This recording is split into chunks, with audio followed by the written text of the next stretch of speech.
జయశంకర్ భూపాలపల్లి జిల్లా కేంద్రంలోని పుష్ప గార్డెన్స్లో టాస్ కంపెనీ అదేవిధంగా ఎమ్మెల్యే గండ్ర సత్యనారాయణరావు గారి చొరవతో ఇక్కడ జరుగుతున్నటువంటి మెగా జాబ్ మేళకు సంబంధించి నిరుద్యోగ యువత నుంచి పెద్ద ఎత్తున స్పందన లభిస్తుందని చెప్పుకోవాలి. ఇక్కడ ప్రస్తుతం మనం చూడవచ్చు, అంటే ఉదయం నుంచే పెద్ద ఎత్తున ఇక్కడ పుష్ప గార్డెన్స్లో జరుగుతున్నటువంటి జాబ్ మేళకు నిరుద్యోగ యువత పెద్ద ఎత్తున తరలి వస్తున్నటువంటి పరిస్థితి అయితే కనిపించింది.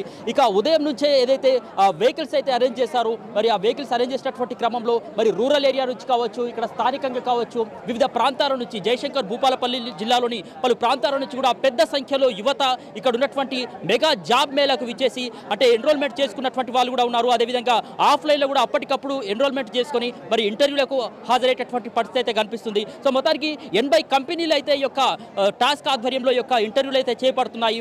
ఉపాధికి సంబంధించి అంటే నిరుద్యోగ యువతకు సంబంధించి ఒక ఉపాధిని కల్పించాలి, వాళ్ళకి సంబంధించినటువంటి అంటే ఆ సెక్టార్లో దేనికి సూటబుల్ అవుతారనేటటువంటి అవకాశాన్ని చూసి దానికి సంబంధించినటువంటి ఉపాధిని కల్పించేటటువంటి ప్రయత్నం అయితే జరుగుతుందని చెప్పుకోవాలి. సో మొత్తానికి అంటే ఇక్కడ యువకులు అంతా కూడా ఇక్కడికి విచ్చేసి ఒక క్యూ లైన్లో నిల్చున్నటువంటి పరిస్థితి. సో వాళ్ళకి సంబంధించినటువంటి బయోడేటాను బయటకొచ్చి దానికి సంబంధించినటువంటి రెజ్యూమ్ను అందించి ఆ ఇంటర్వ్యూలకు అయితే హాజరవుతున్నటువంటి పరిస్థితి అయితే కనిపిస్తుంది. సో మొత్తానికి అంటే 5 కంపెనీలకు సంబంధించి ఒక అభ్యర్థి దరఖాస్తు చేసుకునేటువంటి వెసులుబాటు కల్పించారు. సో దాని ద్వారా ఈ యొక్క ఇంటర్వ్యూల ద్వారా హాజరైన తర్వాత మరి వాళ్ళు ఏ జాబ్కి అయితే మరి వాళ్ళు అర్హులో దానికి సంబంధించినటువంటి ఇక్కడ ఆ ఉపాధిని కల్పించేటటువంటి అవకాశాలు ఉన్నాయి. సో ఇప్పటికే చూసినట్లయితే కనుక దాదాపు గత కొన్ని రోజులుగా కూడా ఈ యొక్క ఆన్లైన్లో రిజిస్ట్రేషన్ ప్రక్రియ అయితే కొనసాగుతూ వస్తుంది. అదేవిధంగా ఆఫ్లైన్లో కూడా చేసుకోవచ్చేటటువంటి అవకాశం ఇవ్వడంతో సో యువత మరి నేరుగా వచ్చి కూడా తమ సంబంధించినటువంటి పత్రాలతో ఇక్కడ మరి క్యూ లైన్లో నిల్చున్నటువంటి పరిస్థితి కనిపిస్తుంది. సో కొంతమంది ఉన్నారు, వారితో మాట్లాడించేటటువంటి ప్రయత్నం చేద్దాం.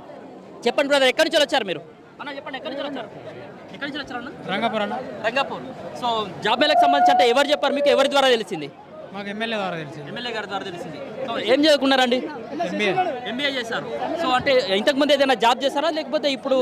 లేదండి, ఇదే ఫస్ట్ టైం. సో మరికొంతమంది కూడా ఉన్నారు. మీరు చెప్పండి అన్న, ఎక్కడి నుంచి వచ్చారు మీరు? రాయపల్లి, రేవణ మండల్. సో ఈ యొక్క జాబ్ మేళకు సంబంధించి అంటే ఆన్లైన్లోనే మొదలు రిజిస్ట్రేషన్ చేసుకున్నారు? ఆన్లైన్లో రిజిస్టర్ అయ్యాను. ఎంతమంది వచ్చారండి రేగొండ నుంచి? రేవణ నుంచి ఒక 500 మెంబర్స్ చేంజ్ వచ్చారు. ఎట్లా వచ్చారంటే మీరు ఇక్కడ ఏర్పాటు చేసినటువంటి వెహికల్స్లోనే వచ్చారు. సో ఇక్కడ ఎంతసేపు అయిందండి క్యూ లైన్లో నిల్చొని ఒక హాఫ్ అన్ అవర్ అయింది. Half an hour. సో ఇక్కడ అంటే ఈ స్పందన చూస్తుంటే ఎట్లా అనిపిస్తుంది యువత నుంచి ఇంత పెద్ద మొత్తంలో? చాలా మంది నిరుద్యోగులు ఉన్నారు అనిపిస్తుంది. మన తెలంగాణలో చాలా మందికి రావాలని కోరుకుంటున్నా. సో ఖచ్చితంగా ఈ యొక్క జాబ్ మేళకు సంబంధించి అంటే మీకు సత్ఫలితం ఇస్తుందని అనుకుంటున్నారా? అంటే జాబ్ వచ్చే అవకాశం ఉంది అనుకుంటున్నాను. మీరేం చదువుకున్నారండి? BTech mining. ఇంతకుముందు అంటే ఏమైనా జాబ్ చేశారా? లేదు, రీసెంట్గా బీటెక్ అయిపోయింది. సింగరేణిలో ట్రైనింగ్ చేస్తున్నా ప్రజెంట్.